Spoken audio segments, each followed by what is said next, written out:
Hi everyone, I'm going to show you how to make something like this. I've posted it yesterday in Facebook and several uh, were interested in me making a video how to do something like that. So this one was made, the background was made from a sample I have from textured wallpaper.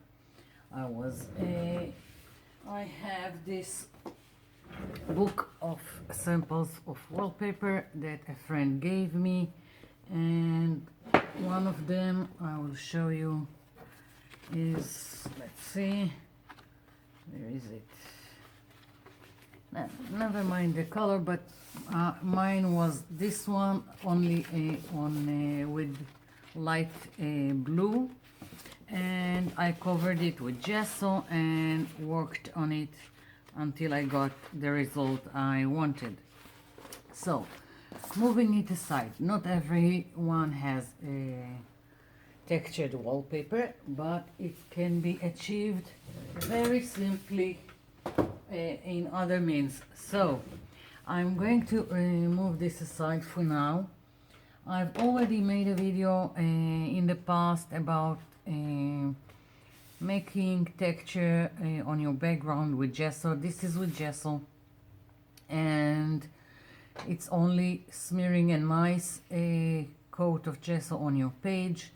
And here I've used paintbrush that had very stiff bristles to make this, and I've imprinted also bottle caps and used watercolor. And after it was dry, I used the watercolor, and it just goes with the indentations. So another you can do this kind of textured background like here with the gesso. This one here is again gesso that I just took a fork and made this vertical lines. And here I have a page that is just prepared with gesso. I didn't add any texture. And I want to show you how to make the background. And I'm already put a towel. I'm going for a drippage of paint, but just bear in mind, if you're wanting to do something like that, you need to work upside down, and I will show you why. This is my art journal. I just flipped it upside down.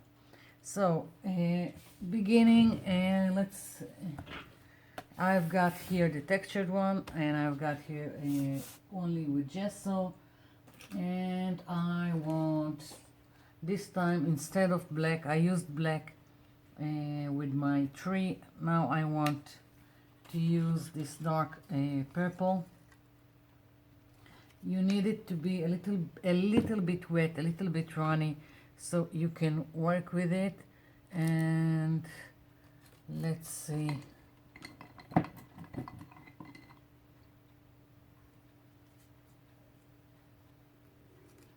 So putting down the paint. If it's a lot runny, then you don't need a lot to do with it. You just flip it over and it will start running. But if it's not, take a sponge, put it in water and squeeze it.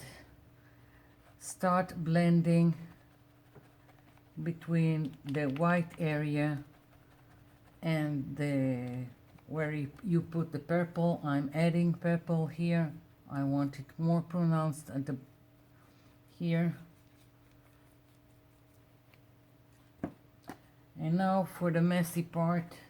Now it's better if you, even though you have white here for the gesso, it's better if you will take white or another color that you want to blend with your purple, or like I did with the black in my painting, to smear it here and let them work both ways. Because I've already done with white, I want to experiment and just pick something else. So I'm going with this light blue. We'll see what happens.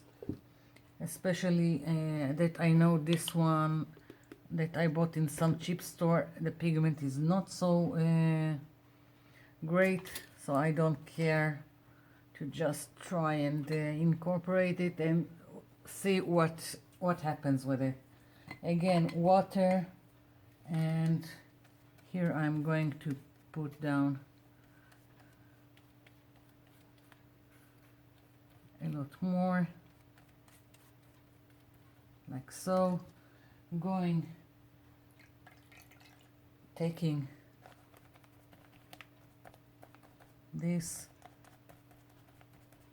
I'm just adding water and trying to mix the both of the colors, and now it's just playing with up and down and letting it drip. And you can also spray a little water and help it along. I hope you can see what I'm doing. And if you don't like, if it's too much, you can always wipe part of it. And now I can flip it again and let now this light blue like this, and it's just playing like so. Now I want to show you on this page the same technique, only now I'm going to use it without all these indentations. So again, I'm taking the purple, a little bit of water,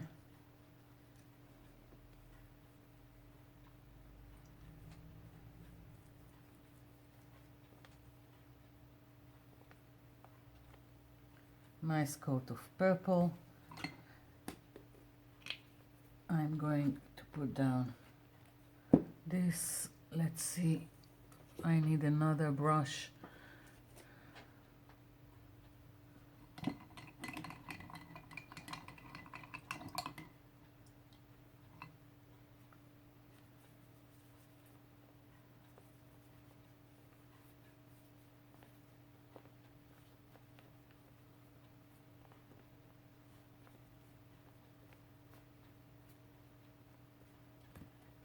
Taking my sponge, squeezing the water out of it, start to blend between. It's too much water, but never mind. You can play, as you can see, I'm playing and taking it like so. And another way is to take a paintbrush now, and again water, water and water, and let it drip. And here I don't have indentations that will guide my drippage, so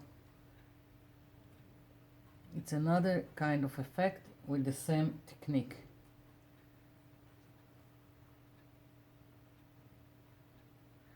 And if you still want to guide a little bit your drippage, there is low with if anything that used with water, watercolors, especially water goes to water. You want to direct the water, you give it a path of water and it will follow. So if I want this drippage to follow, I will add here water and help it along, like so. And here I've lost most of my paint, so I can go over it again, add more purple, like so, and again use water.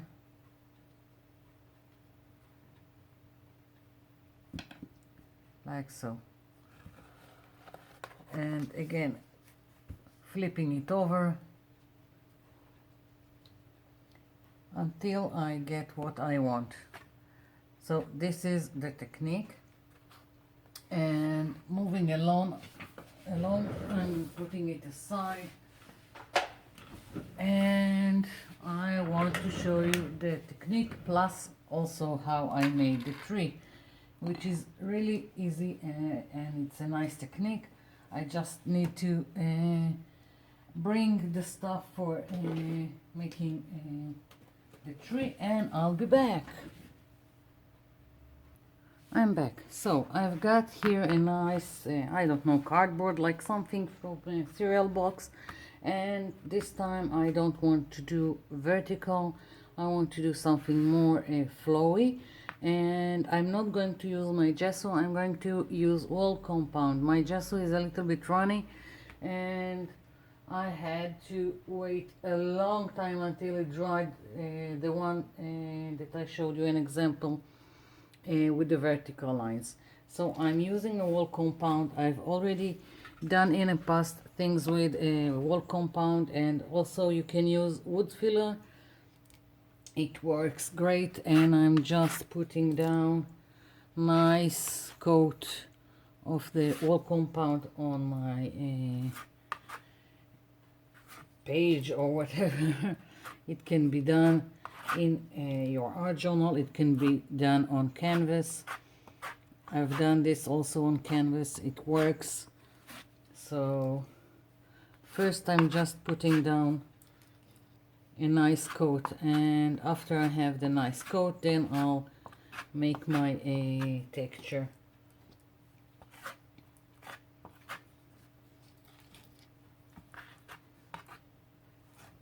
There we go.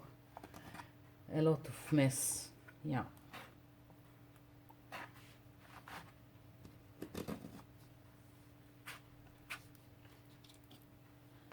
So you can play with it, you can do whatever texture you like.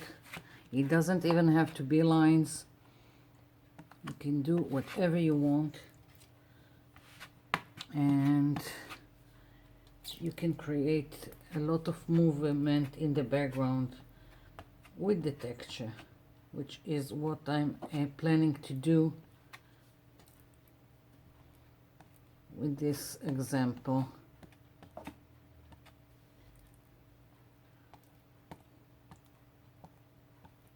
I'm trying for a nice coverage.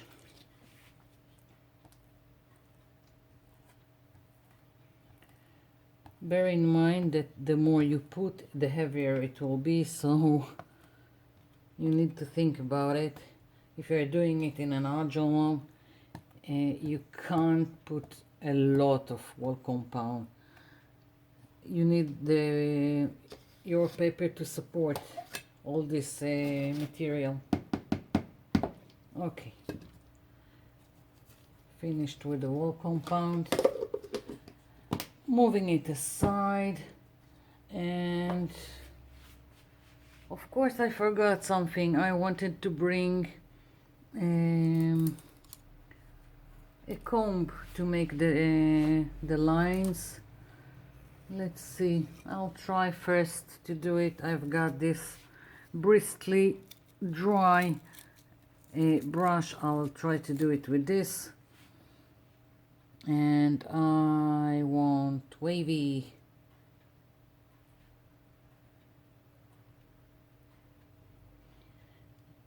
Now if I'm if I'm pressuring a lot into the material, then it will take a lot of material out of what I have, and in several places I will have these inconsistencies. But now you can wait for it to dry, and then take a sandpaper and take out edges that you don't like. I don't really care I just want movement in my background.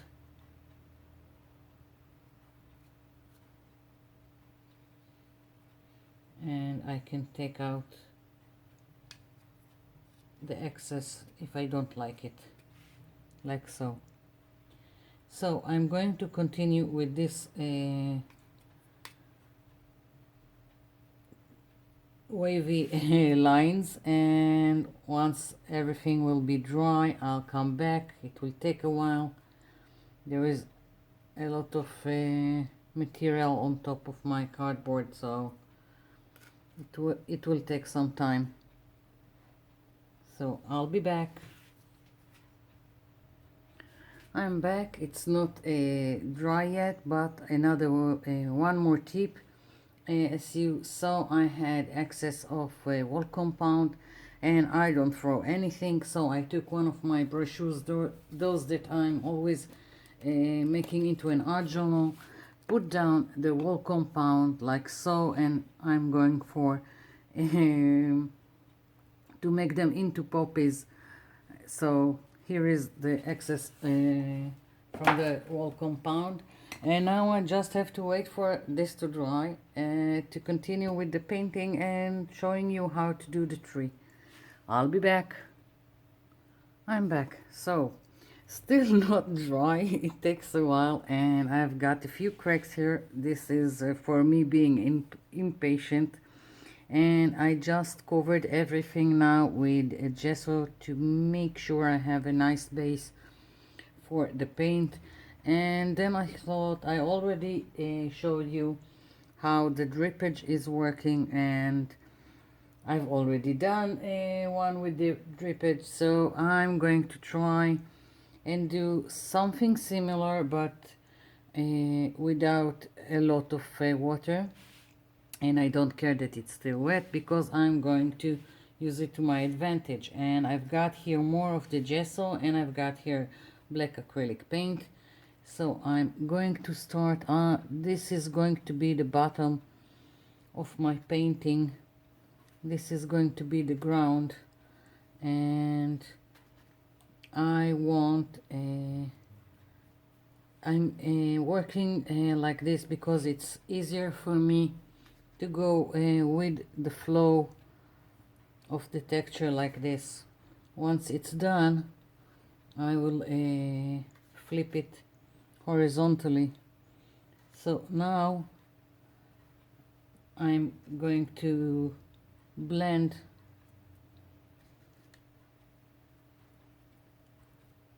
the color like this. I can also use a sponge, use whatever is easier for you, and there is no rules to it. I'm just, as you can see, I'm playing, and I want a darker on the edges.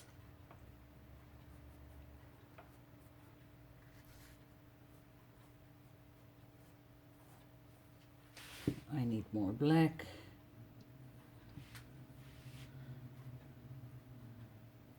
There are no rules to it. You put down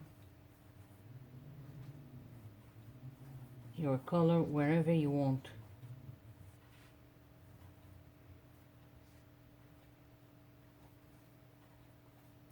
And if it's darker than I wanted, then I'm going in again with the white gesso, and I can also wait for it to dry and cover it with white.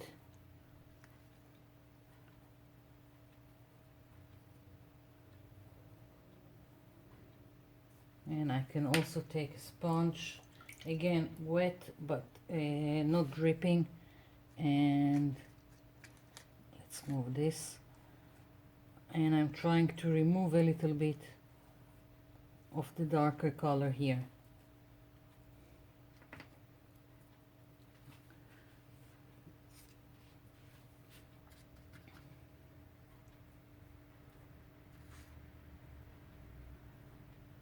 Here we go. It was too much I want variations on the background, but I want it distinct from the ground that is a darker color.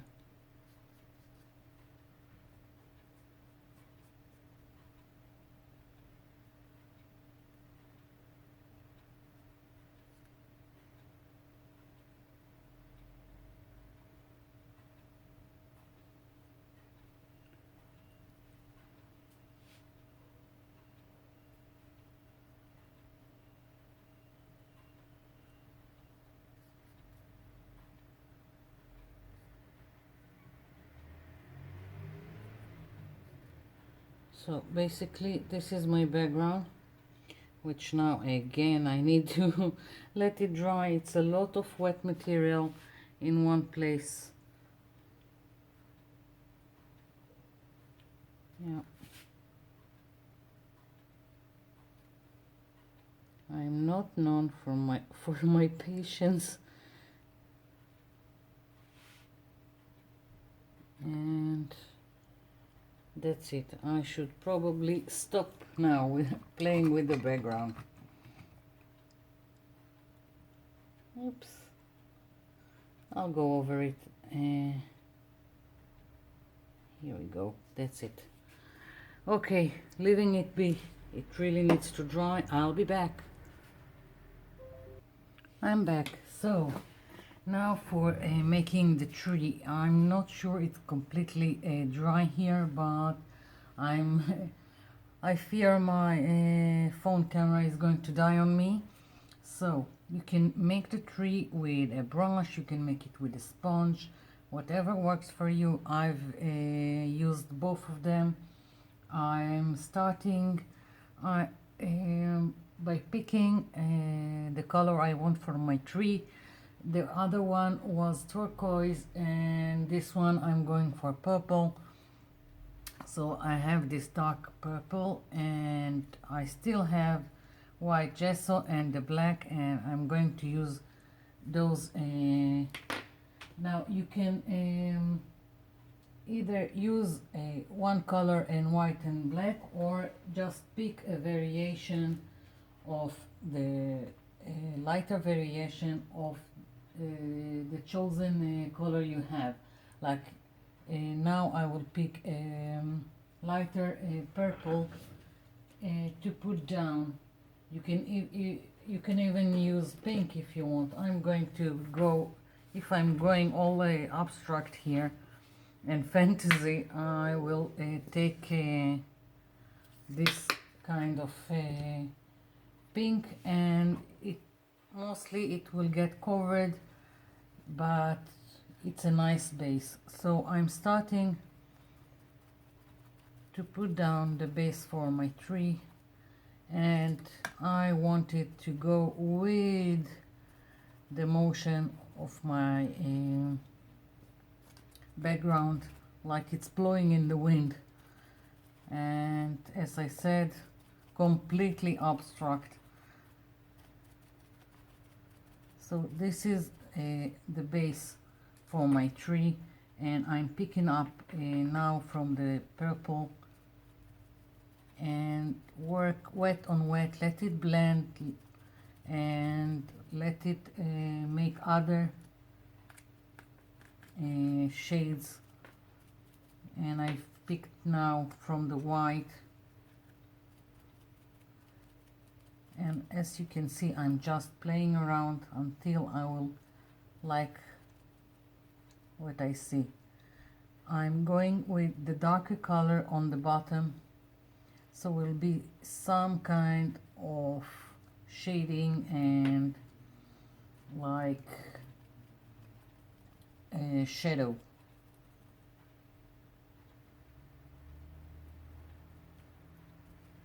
And I can take a brush if I feel the sponge is not doing its job.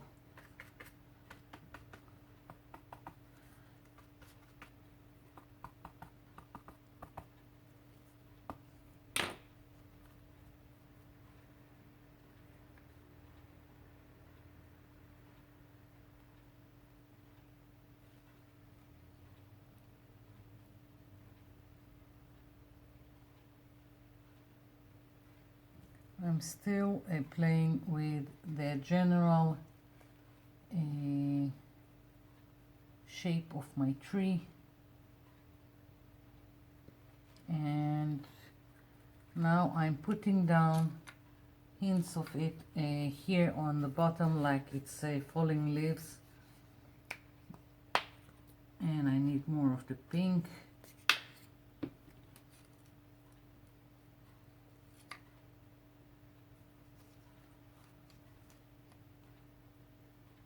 Again, I'm going with the motion.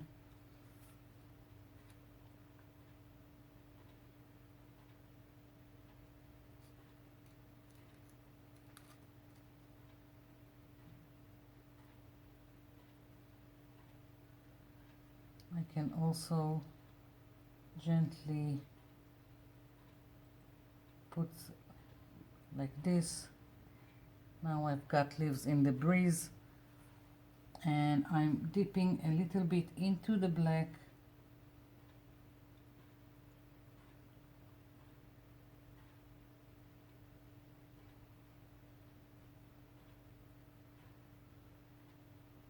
Here we go. And let's see. I'm going to take a fine brush and try. Again, I think it's not completely dry. You can also do it with a permanent marker if it's easier for you.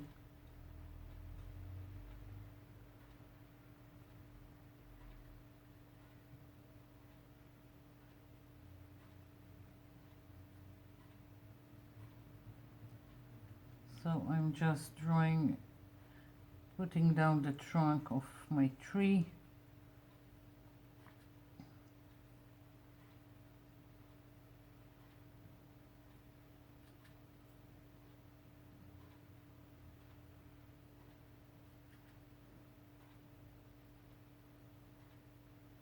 A little bit thicker on the bottom.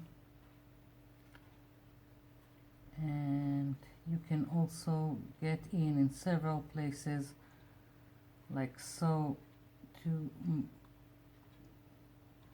make some kind of impression of branches.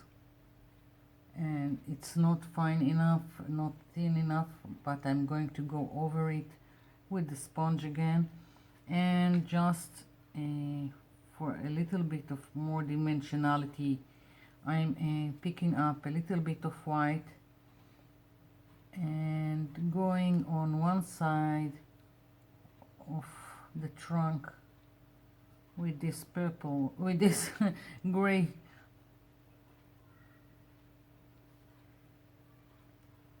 So it won't be just completely black.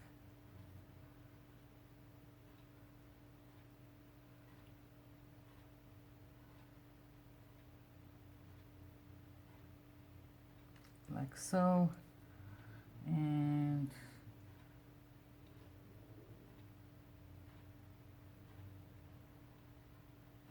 just adding where I think there should be more.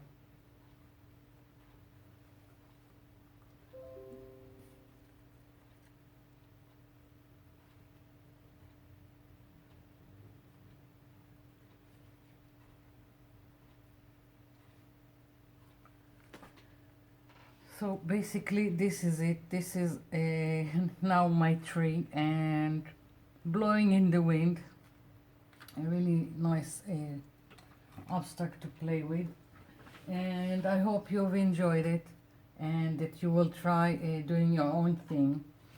So thank you for watching, and thank you for leaving me comments below. I'll be seeing you in my next video. Bye for now.